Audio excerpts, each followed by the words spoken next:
Hi, this is Charles Hoskинson, the Chief Executive Officer of IOHK.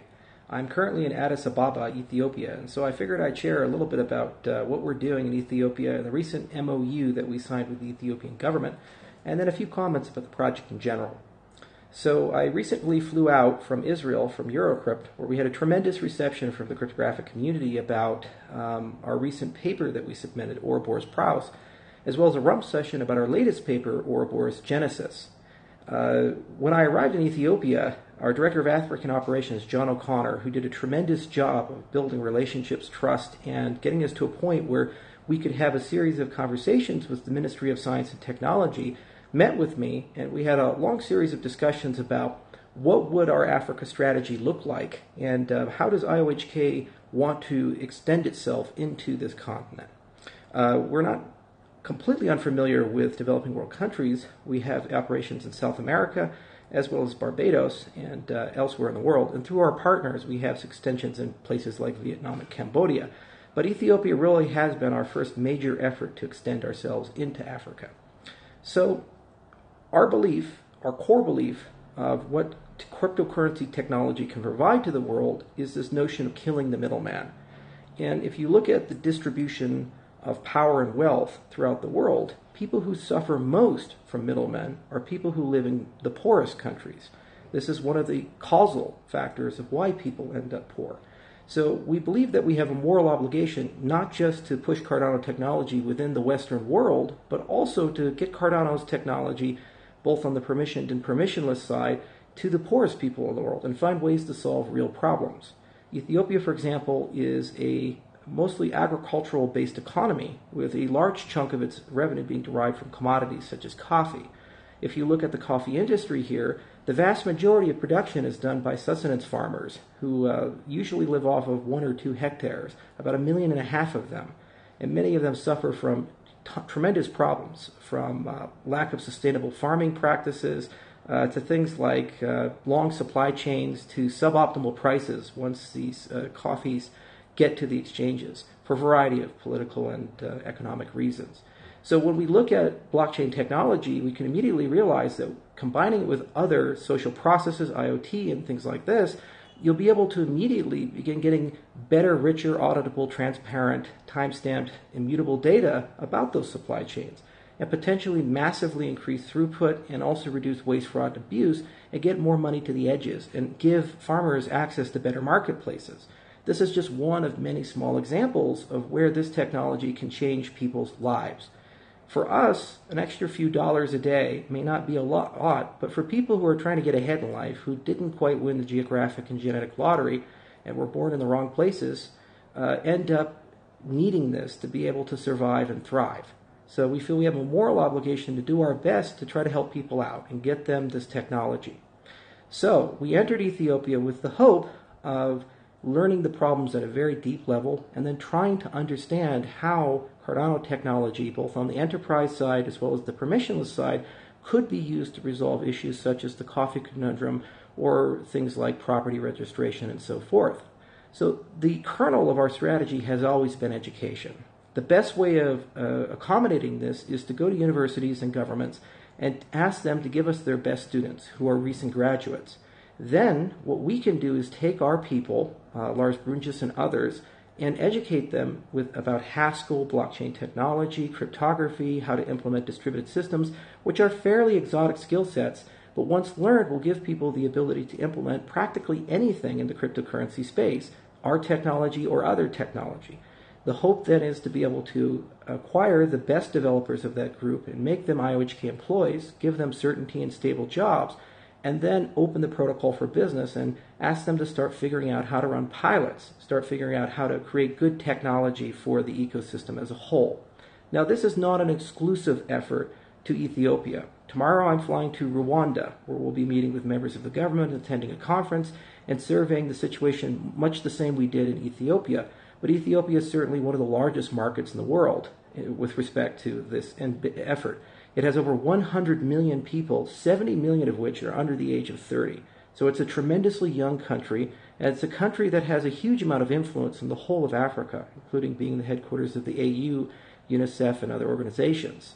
and therefore we feel that we, over a long arc, will have a very substantial chance to be able to affect very substantial change here and elsewhere. So our Africa strategy is quite simple. Sign MOUs, educate, then learn from the people we've educated about what problems we actually can solve, and then run pilots, low-cost pilots, directly to people on the ground, by people on the ground, and see what we learn from those pilots. And the hope is we can eventually figure out practical solutions to things like identity and reputation, practical solutions to the supply chain problems, practical solutions to grading problems, exchange problems, and so forth, which can then translate to real-life wealth generation for the poorest amongst us. So this strategy is not exclusive to Africa. We'll also be expanding throughout South America, the Caribbean, and other places. But I just happen to be here at Addis Ababa and just happened to sign an MOU, so I figured I'd give some clarity about that. Just a few brief words on the MOU itself. MOUs are usually the first step in constructing a relationship with a government. They are generally not binding, and generally they don't have a huge amount of substance to them. Rather, it's a trust but verify type of relationship, which says, we're open for business. If you're willing to be an honest and good actor, show us what you got. And so we're really excited to be able to sign such an agreement and prove ourselves to the jurisdiction. And we hope that after we've trained our first cohort of students, that then we can increase our relationship and get into deeper, more binding agreements and leverage those agreements for actual real-life pilots. And given the state of affairs here and the desire of the government to innovate, and the desire actually of all of Africa to innovate, we think we have an incredibly good shot to be able to compete in that spectrum. So that's the nature of what we're doing here in Africa. It's just day-to-day business. Every time I fly somewhere, there's something to do. But I figured I'd share a little bit of that just to make sure that expectations are managed, and just also to make sure that people understand that this is a very long effort. There will be many failures. We're going to have a lot of ups and a lot of downs. But at the end of the day, regardless of whether we succeed or fail, we will learn a lot. And we will be able to move the marker a little bit further towards progress so that even our competitors can be able to take that baton and continue the effort of making the world a better place for everybody. Okay, just a few parting thoughts. One, I noticed in the press coverage of this event that many people are starting to call me the CEO of Cardano, and prior to that I've been referred to as the CEO of Ethereum. Now, people who are inside the industry tend to chuckle at these titles because the reality is protocols are decentralized and they don't have CEOs. You can't really have a CEO of BitTorrent or a CEO of TCP/IP. Cardano belongs to me as much as it belongs to you. It's everybody's protocol. So I humbly ask the media and other people to stop using that term and just refer to me as the CEO of IOHK. I'd also like to say that we have a moral obligation as a developer to ensure long-term that Cardano ends up being as decentralized as possible. If our mission is to kill the gatekeeper, then we really should pursue that mission with anger. And therefore, we've been thinking quite a bit as a company over the past few years about every dimension and element of decentralization and where it is possible to achieve and where you have to accept trade-offs to decentralize your protocol. It's not as simple of a problem as things like proof of work versus proof of stake. That's just a consensus protocol to update the system. There's a collection of many things that go into the governance and operation of a cryptocurrency which either enhance or inhibit centralization or decentralization. For example, the movement of data. If these protocols get too large and there's too much bandwidth required to operate them and keep them stable, you necessarily end up centralizing around a collection of trusted relay nodes.